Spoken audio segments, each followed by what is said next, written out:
Estamos estudando Romanos porque nós queremos fogo, mas queremos luz.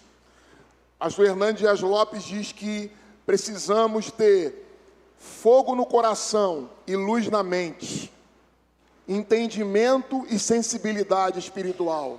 Não adianta termos fogo no coração e falta de entendimento da palavra. Precisamos ter entendimento da palavra e fervor, coração aquecido, como diria John Wesley. Vamos também, então, lermos a palavra do Senhor em Romanos 2, 17 a 29, de forma alternada. A palavra do Senhor nos diz assim: se porém tu, que tens por sobrenome judeu, e repousas na lei, e te glorias em Deus,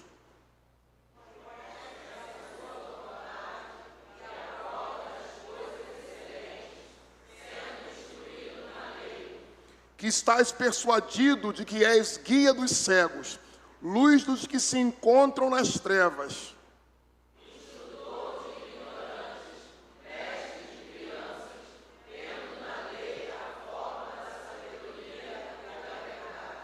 tu, pois, que ensinas a outrem, não te ensinas a ti mesmo?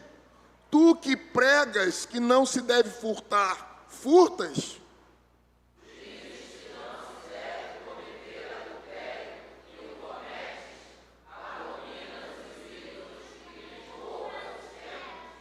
Tu que te glorias na lei, desonra a Deus pela transgressão da lei?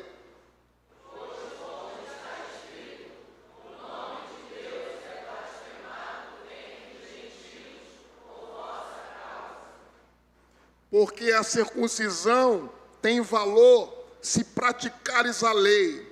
Se és, porém, transgressor da lei, a tua circuncisão já se tornou incircuncisão.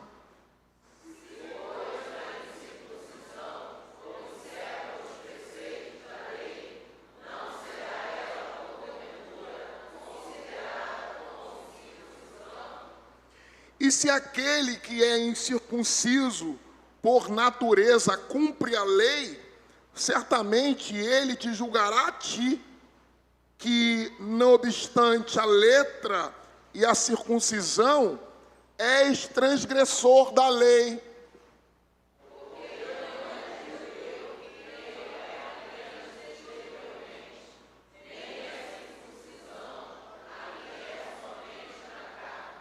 Porém, judeu é aquele que o é interiormente, e circuncisão a que é do coração, no espírito, não segundo a letra, em cujo louvor não procede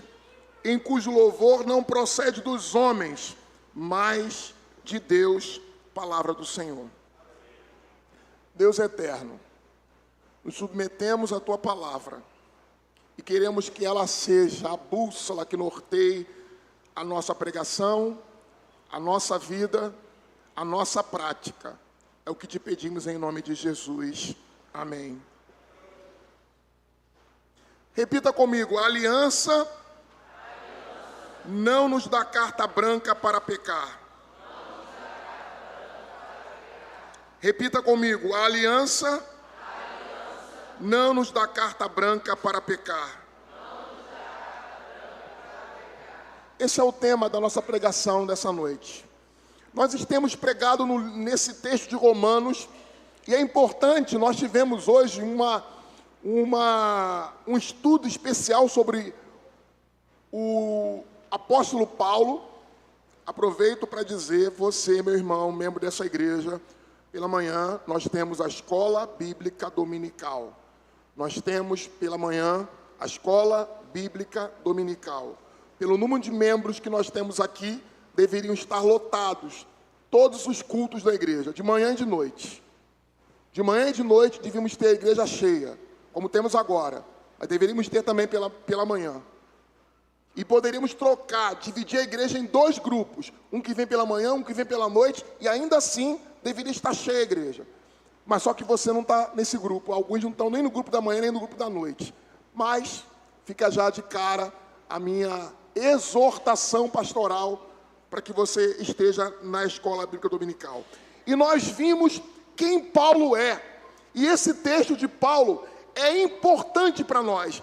Por que nós estamos estudando Romanos? Por que nós estamos lendo essa carta detalhadamente? Porque Paulo tem nos ensinar através dessa palavra. E hoje nós temos a aprender que a aliança não nos dá carta branca para pecar. A aliança não nos dá carta branca para pecar. Primeiro, precisamos entender o que é a aliança. Quem é que fez a aliança? E em que condições essa aliança foi estabelecida? Alianças, normalmente, são feitas entre iguais. Alianças, normalmente, são feitas em que um tem uma parte do compromisso e o outro tem a outra parte do compromisso. Eu fiz uma aliança com a minha esposa, você também com a sua. Você fez votos. Nós temos alianças de amizade. Os pais têm aliança de cuidado dos seus filhos. Os filhos têm uma aliança, inclusive que pode trazer sanções penais para os filhos que abandonam os seus pais idosos. Não é isso? Mateus, Bia. Há consequência nesse país para os pais que abandonam os filhos.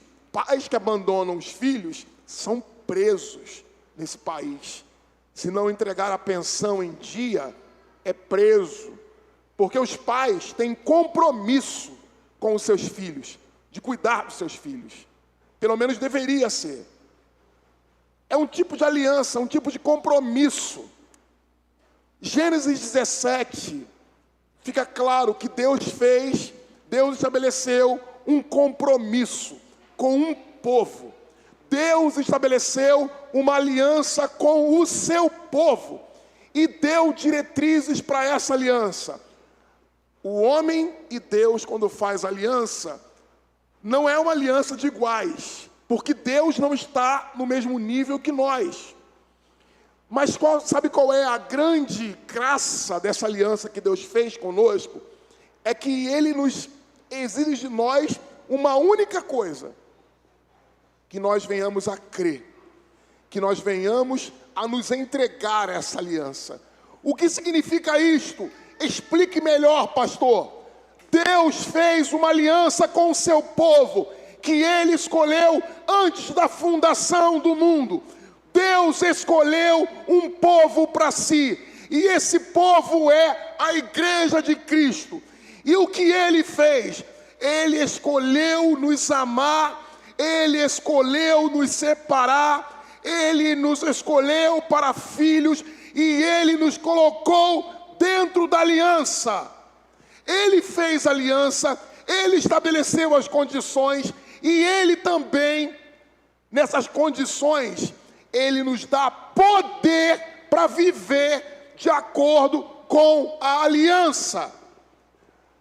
Entre as condições que Deus estabeleceu para essa aliança, as condições que Deus estabeleceu como consequência dessa aliança, é que nós sejamos o povo santo do Messias. Ele nos separou, e santidade não é perfeição. Repita comigo: santidade não é perfeição. Santidade é separação. Repita comigo. Eu separo este jarro só tem um uso. Este jarro serve apenas para pôr água. O que Deus fez nessa aliança é: eu separei um povo. Qual é a função desse povo? Única desse povo: me servir, me adorar, prestar culto a mim, ser meu. Agora, esse povo vai falhar? Sim, esse povo por vezes vai falhar. Esse povo por vezes vai pecar? Sim, mas a palavra de Deus diz que se pecarmos, temos um advogado junto ao Pai que vai nos cuidar de nós. Significa que se nós confessarmos os nossos pecados, o Senhor é fiel e justo e vai nos perdoar. Mas a Bíblia não diz que nós temos que pecar. A Bíblia não diz que eu estou liberado para pecar. A Bíblia não diz que porque sou povo de Deus que eu posso pecar. A Bíblia não me libera porque eu estou dentro da aliança para viver uma vida que está em contradição com essa aliança. Nós somos chamados a uma vida santa, porque nós estamos dentro da aliança. Lembra que eu falei para vocês que Deus que faz aliança com a gente, Ele nos dá poder para viver a aliança? O que Deus fez? Deus ofereceu o seu Filho Jesus para morrer pelos nossos pecados. Ele já fez isso? Sim? Sim? Sim? Então Ele morreu pelos nossos pecados foram perdoados, Ele ressuscitou dos mortos, e quando Jesus ressuscita dos mortos, o que Ele faz? O poder que levantou Jesus dos mortos é o poder que Ele dá à sua igreja. É por isso que o evangelista Mateus vai dizer que edificarei a minha igreja e as portas do inferno não prevalecerão contra ela. Nós somos a igreja do Senhor Jesus. Nós somos o povo da aliança. Nós somos o povo separado por Deus. Deus nos escolheu para sermos dele. Quando Deus escolheu um povo no passado para ser o seu povo da aliança, a religião que regia esse povo era o judaísmo. Todos os judeus estão dentro da aliança? Não, nem todos os judeus estão dentro da aliança. Todos os judeus, por serem judeus, estão dentro da aliança?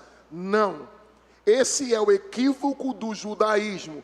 Esse é o equívoco que Paulo está combatendo aqui. O que entendiam esses irmãos judeus que estavam em Roma? Eles entendiam que bastava fazer 3 coisas. Bastava circuncidar. O que era a circuncisão? A circuncisão era uma marca na carne. Era uma marca que os homens recebiam no 8º dia de vida. O pai levava o filho para ser circuncidado. O órgão genital masculino era marcado a fim de que ele fosse separado. A ideia era de separação. A ideia era de consagração. Deus consagrou aquele menino para que ele fosse membro do povo de Deus. Como é que no Novo Testamento nós vemos isso? Ao invés da circuncisão, nós batizamos. É por isso que batizamos as crianças, porque no 8º dia, o judeu, membro do povo da aliança, era circuncidado. No 8º dia, nós trazemos nossos filhos e batizamos, porque a circuncisão foi substituída pelo batismo. Mas para, no início, ser membro do povo da aliança, ele precisava ser circuncidado. Ele precisava manter rigorosamente o sabá, o sábado. E ele precisava manter uma série de regras alimentares. Não come carne de porco, não come camarão, não se assenta com gentio, não se mantém impuro, não se relaciona com a mulher menstruada, não faz isso, não faz aquilo. Então haviam 3 pilares para o judaísmo se sustentar. Qual eram os 3 pilares? A circuncisão, o sábado, e as regras alimentares. Quem era membro do povo da aliança, segundo os judeus? Quem pertencia à aliança, segundo os judeus? Aquele que circuncidava, aquele que vivia o sábado e aquele que mantinha as regras alimentares. O que veio Cristo fazer? Tudo isto se torna elemento do passado, porque a única coisa que se faz necessária para que se pertença à aliança depois da morte e da ressurreição de Cristo, torna-se uma única coisa. Essas coisas foram terminadas no passado, elas cumpriram o seu propósito temporário, elas foram como tutores, preparando Israel, que estava na minoridade, até que Israel se tornasse maduro. E a maturidade de Israel, como povo da aliança, só chega quando o Messias Jesus morre, quando o Messias Jesus levanta-se dos mortos. Então, a necessidade da circuncisão, repita comigo, a necessidade da circuncisão, a necessidade do sábado, a necessidade das regras alimentares, fica no passado, porque agora a única necessidade que as pessoas precisam ter para estarem e serem membro do povo da aliança é crerem pela fé em Cristo. Tudo está sustentado agora por uma única coisa: eu estou em aliança com Cristo. A circuncisão não é mais nada, o sábado perdeu sua função, as regras alimentares perderam sua função, porque qualquer coisa que eu acrescente, a única coisa que me torna membro do povo da aliança, que é unicamente estar em Cristo. Como é que eu faço para ser membro do povo da aliança? Eu preciso estar em Cristo. Se eu estou em Cristo, eu estou na aliança. Se eu estou na aliança, eu estou garantido. Se eu estou na aliança, eu tenho as bênçãos da aliança. Se eu não estou na aliança, eu tenho as maldições decorrentes de não estar na aliança. Qual é a única coisa que me faz estar na aliança? Qual é a única coisa que me faz estar na aliança? Fé em Cristo Jesus. O sábado teve importância? Sim, no passado. A circuncisão teve importância? Sim, no passado. As regras alimentares tiveram importância? Sim, no passado. Mas agora nós somos a igreja de Cristo, estamos na aliança por causa de? Estamos na aliança por causa de? E Cristo vai nos dar poder para viver na aliança. Eu falei que nós fomos separados para viver uma vida santa. Como é que eu vivo uma vida santa? Cristo me dá poder para viver uma vida santa. Ele me deu o Espírito Santo. Ele me deu a palavra dele.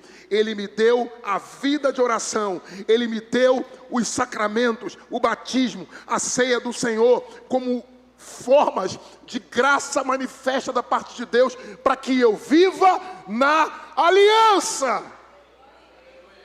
Então agora vai para o texto, que agora é mole você entender o texto. Agora você vai entender o texto tranquilamente. Falei tudo isso até aqui, para você entender o texto.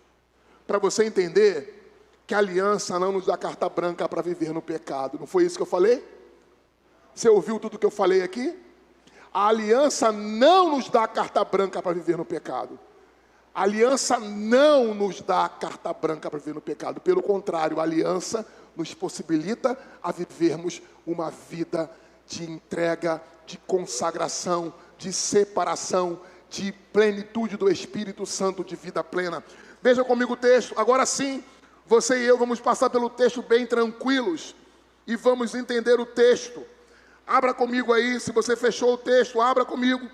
O texto diz assim: se tu, porém, tu que tens o sobrenome judeu, repousas a lei, te glorias em Deus. Ele está falando para o judeu, porque no judeu havia uma arrogância, uma pretensão de que eles eram o povo da aliança. Por quê? Porque eles eram judeus, porque eles tinham passado pela circuncisão, porque eles respeitavam o sábado, porque eles tinham rigorosamente regras alimentares que eles não quebravam. Então eles tinham uma falsa segurança de que ao ser judeu, nascer filho de Abraão, dava a eles a garantia de estarem na aliança. Tem gente que tem a mesma compreensão errada, porque nasceu na igreja, porque pertence à igreja, porque é a quarta geração de crentes, porque foi batizado na igreja, porque casou na igreja, e alguns morrem na igreja, mas acordam no inferno, porque estar na igreja não nos dá garantia de salvação. O que nos dá garantia de salvação é estar em... estar em Cristo. Então o judeu achava que por ser judeu, por repousar neles a lei, te glorias em Deus. Ou seja, gloriar-se é exaltação própria, é orgulho. Orgulho de ser judeu. Orgulho de ser membro da aliança. Orgulho de ser presbiteriano. Orgulho de ser batista. Orgulho de ser assembleano. Orgulho de ser adventista. Orgulho de ser metodista. Orgulho de ser qualquer coisa. A única coisa que nós podemos ser, que nos dá garantia de estar na aliança, é que nós estamos em Cristo. Versículo 18 diz que conhece sua vontade e aprova a coisa excelente, sendo instruído na lei, que estás persuadido de que és guia de cegos, luz do que se encontram em trevas. Então Paulo começa a dizer, olha, eu preciso dizer para vocês que vocês estão no laço de engodo, de engano. Vocês estão sendo iludidos por uma falsa segurança. Vocês estão achando que porque vocês são filhos de Abraão, vocês estão garantidos com a sua salvação.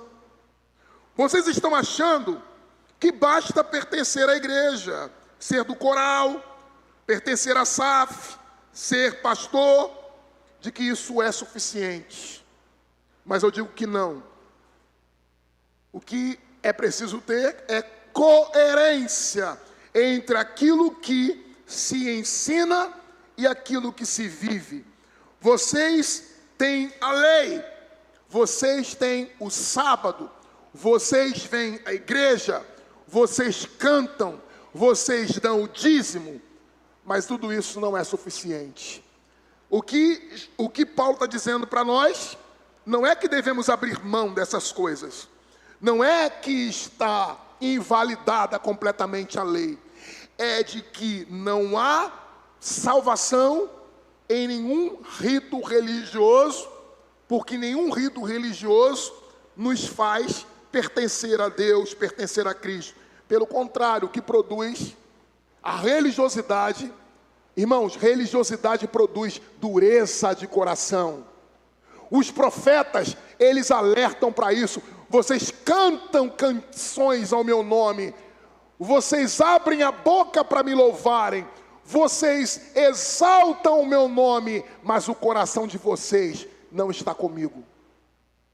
A Bíblia diz que muitos em nome do Senhor expulsarão demônios,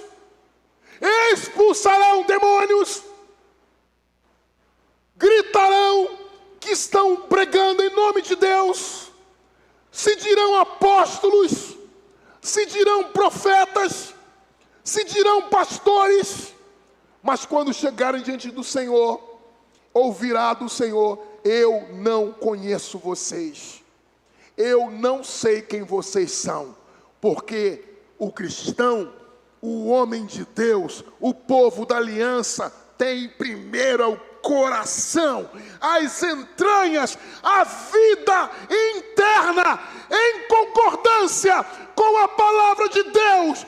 Não basta confissão verbal, não basta entendimento das doutrinas, não basta dizer que ama a Deus. É preciso que o coração esteja de verdade em Deus. Amém? Paulo continua, vocês estão enganados, dizem ser guia dos cegos, luz do que se encontram em trevas, instrutor de ignorantes, versículo 20, acompanha comigo, instrutor de ignorantes, mestre de crianças, tendo na lei a forma da sabedoria e da verdade. Então Paulo dá um checkmate, vocês são religiosos, vocês conhecem a Bíblia. Olha que nós estamos vivendo uma geração tão carente, um cristianismo tão pobre. Nós estamos vivendo um cristianismo tão decadente. Estamos vivendo um tempo de tanta frieza. Olha que esse texto, ele se aplica à nossa geração, mas ainda assim, Muitos crentes estão aquém, inclusive de serem religiosos. São religiosos rasos. Religiosos rasos. Porque nem para ser religioso serve. Porque não conhece a religião. Nem para ser religioso consegue. Quer ser presbiteriano, mas nem isso sabe. Acha que fica com a arrogância de que é presbiteriano, mas nem conhece as doutrinas presbiterianas. Diz que é salvo pela graça, mas não sabe nada das doutrinas da graça de Deus. Há um povo analfabeto biblicamente. Um povo que não sabe o Salmo 23. Nós estamos vivendo uma geração que não sabe o Salmo 23. Meus adolescentes, vocês sabem o Salmo 23. Vocês conhecem a Bíblia. Adolescentes, olhem para mim agora. Todos vocês, para de falar que eu estou vendo vocês falando. Para de falar que eu estou vendo vocês falando. Olha tudo para mim. Olha para mim. Você precisa conhecer a palavra do Senhor.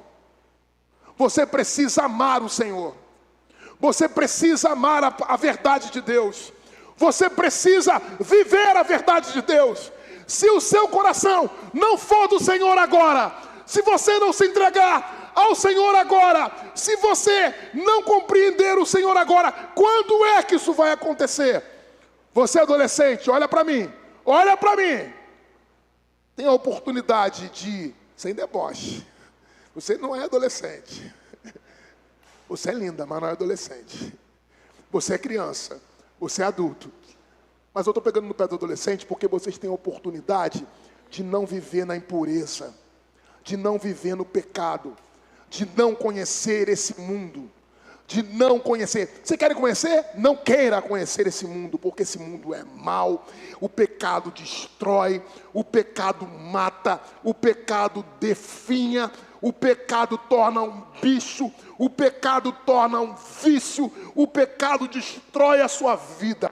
Sabe o que você, meu adolescente, vai fazer? Você vai casar, e casa cedo, e casa virgem, e casa puro, e ama Deus, e ama Jesus, e vive uma vida reta, e vive uma vida santa, porque é isso que Deus te chamou para viver. E chamou também você adulto, que por vezes vive uma vida torta, uma vida que não leva a sério a palavra de Deus, é religioso, fala de Deus, vai para a igreja, mas Deus sabe o que você tem feito, e sem as pessoas saberem, mas Deus sabe o que está sendo feito em oculto, e você precisa pedir perdão a Deus, e se arrepender, e mudar de vida.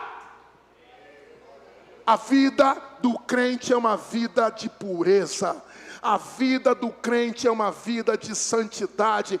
A vida do homem de Deus não pode ser de religiosidade caduca, de religiosidade falsa, de crente do pau oco, de gente morta, de gente seca. A gente precisa conhecer o Espírito Santo. A gente precisa conhecer a palavra de Deus. A gente precisa pedir que um rio de água viva renove, renove, renove, renove, renove, renove a nossa vida. A gente precisa fugir daquilo que Paulo está dizendo. São instrutor de ignorante, mestre de crianças, tem a forma da lei, sabedoria e verdade. Tu ensina, pois, a outro. Tu não ensinas a ti mesmo. Tu pregas que não se deve furtar e furtas. Dizes que não deve cometer adultério e cometes. Abomina os ídolos e rouba os templos. Tu é um falso. Você é um religioso. Você está vivendo na mentira. Você está fazendo o que é mal. E é tempo de se arrepender. E é tempo de se voltar para Deus. E é tempo de conserto. E é tempo de mudança. E começa hoje, no primeiro domingo do ano. Começa hoje a mudar de vida. Porque não adianta você instruir os outros naquilo que você não faz. Não adianta dizer para os outros aquilo que você não é. Não adianta pregar desse púlpito se a tua vida não corresponde ao que você prega. Não adianta vir para a igreja, porque a ira de Deus vai estar sobre a sua vida se você está enganando as pessoas enganando o Senhor, e com o Senhor não se brinca. Te glorias e ensinas aos outros, por que tu não ensinas a você? Paulo diz, tu pregas que não se deve furtar, mas você furta. Fala que o político é ladrão, mas você leva a coisa do trabalho para casa? Nem um grampo, meu irmão, nem um grampo não é seu, nem uma folha não é sua, nada não é seu, nem a vasilha da igreja, nem a vasilha da igreja. Levou a vasilha da igreja? Pede perdão a Deus e traz para cá. Culto de virada do ano, levou a vasilha errada. Traz a vasilha, irmã, traz a vasilha. Meu topoé, traz a vasilha. Traz o guarda-chuva que tu levou e não trouxe mais. O guarda-chuva não é teu. Tu ensina que não deve pecar, mas peca? Tu ensinas que não deve furtar, mas furtas? Que não deve cometer adultério, mas comete? Abomina os ídolos, mas rouba os templos? Tu te glorias na lei, mas desonras a Deus pela transgressão da lei? O que Paulo está dizendo para a gente é o seguinte: o meu nome, o Senhor diz para mim e para você, o meu nome é blasfemado por sua causa. Sabe por que algumas pessoas estão resistentes a ouvir o Evangelho? Porque eles olham para você. Porque eles olham para você e vê, para ser cristão assim, eu não quero. Secou, meu irmão. Pede a Deus para que um rio de água viva venha sobre você. Está com a alma seca, está com o coração ressentido. Qualquer um de nós pode passar por um tempo assim, de sequidão. Um tempo de ressentimentos não tratados, de sentimentos confusos, de sequidão que produz no nosso coração mal-estar. Mas é hora de começar o ano se libertando do rancor, se libertando do pecado, se libertando da usura, se libertando da avareza, se libertando do que te impede de conhecer a Deus e sendo como o Senhor quer que você seja, segundo a lei de Deus. Não adianta ser filho de Abraão, não adianta cumprir a lei de forma exterior, para os outros verem. Limpam o copo por fora, mas por dentro está sujo. Por fora bela viola, por dentro pão bolorento. Ouviu essa frase? Já ouviu? Tem mais de 40 anos. Jesus diz, sepulcro caiado. Jesus diz, por fora é túmulo bonito. Tinham túmulos belos, decorados, mas por dentro do túmulo tem o quê? Osso seco. Você é osso seco, pede ao Espírito para vir e soprar, porque o Espírito Santo sopra e faz com que os ossos secos tenham vida. E se a sua vida tem sido osso seco, em nome de Jesus, que o Espírito sopre e que haja carne, e que haja fôlego, e que haja vida. A gente não pode continuar como estava. A gente não pode continuar do mesmo jeito. A gente não pode enganar os outros. A gente não pode enganar a Deus. Blasfemado é o nome de Deus quando nós assim agimos. Ele, Paulo, termina, e eu também, dizendo o seguinte, versículo 25. A circuncisão tem valor se praticares a lei. E eu transmito aqui para você o seguinte: não adianta ter cumprido as regras da igreja sem que se cumpra a lei. Mas a lei que Paulo fala aqui é do coração. E Paulo está dizendo o seguinte: olha, se pois circuncisão observa os preceitos da lei, não será ela porventura considerada circuncisão? Lembra que eu falei? O que é a circuncisão? É uma marca externa para afirmar uma mudança interna. Repita comigo: uma marca externa para identificar uma mudança interna. Então, pense comigo, reflita. Se não houve a mudança interna, do que adianta a mudança externa? Se não houve uma mudança do coração, do que adianta a mudança externa?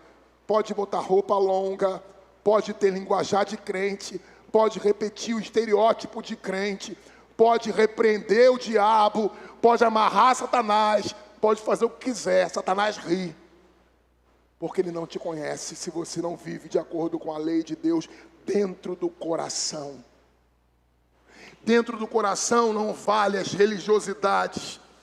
Então o que Paulo está dizendo para a gente é que é possível que hajam pessoas que não cumpriram os ritos religiosos externos, mas internamente mudou.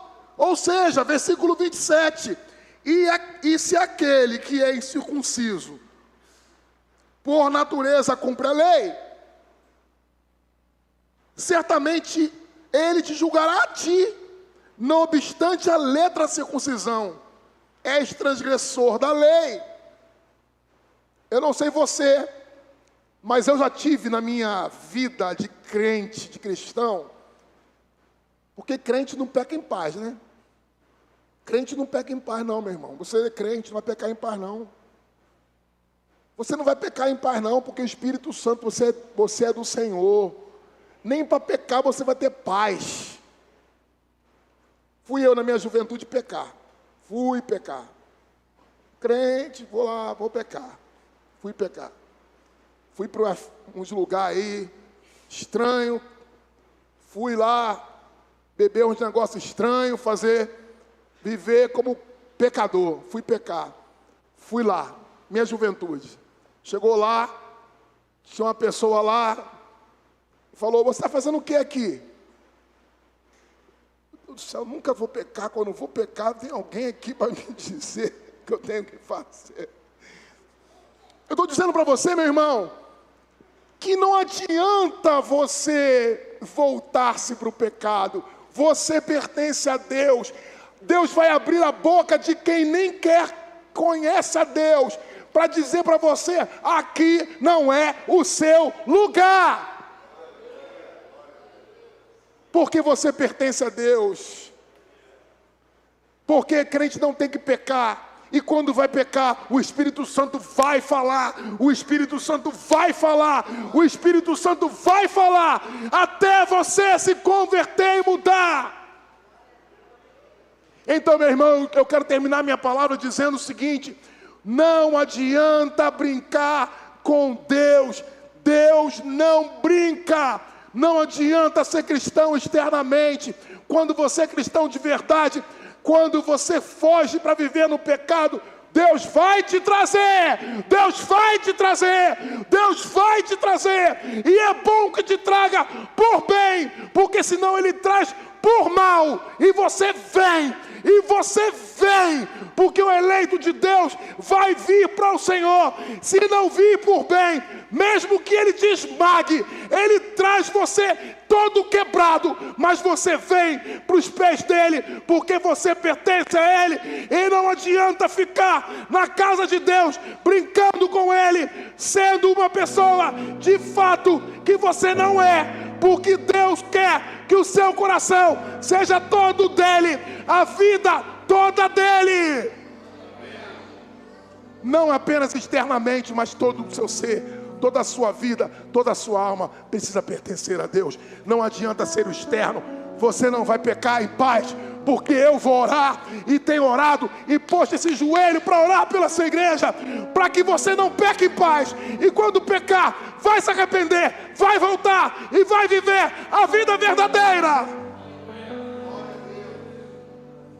Porque o Senhor nos chamou para Ele. Nós somos o povo dEle. Nós somos o povo dEle.